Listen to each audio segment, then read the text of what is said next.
வணக்கம் உறவுகளே, இன்றைக்கி கிராமத்து சீரீஸில் சூப்பரான வாழைக்காய் கூட்டுக்கறி எப்படி செய்யுதுன்னு பார்த்துலாம். 1/4 கிலோ கடலைப்பருப்பு அவன் எடுத்து நல்லா வேக வச்சுருக்கேன். அது கூட நம்மளுடைய 3 வாழைக்கார்கானுங்களை அவனுங்களை சூப்பராக பொடிப்படியாக நறுக்கி உள்ளே சேர்த்து விட்டுட்டு கொஞ்சமாக தண்ணி ஊற்றி வேக விட்டிங்கன்னா சூப்பராக வெந்து வந்துடுவானுங்க.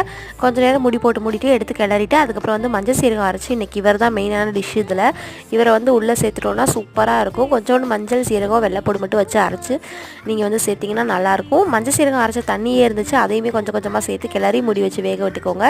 செம்மையாக வெந்து வந்துடும். வெந்ததுக்கப்புறம் நம்ம ஒரு சூப்பரான தாளிப்பு கொடுத்துடலாம். எண்ணெய் ஊற்றி கொஞ்சம் கடுகு சீரகம் மட்டும் போட்டுட்டு வெள்ளைப்பொடியுமே வாயுக்காக போட்டுருங்க. கொஞ்சம் வரமிளகா போட்டுட்டு சின்ன வெங்காயம் அதோட கருவேப்பிலை இருக்கான்ல அவனையுமே உள்ளே சேர்த்து இவனுங்க எல்லாரும் நல்லா சூப்பராக கலர் சேஞ்ச் ஆகிற வரைக்கும் விட்டுருங்க.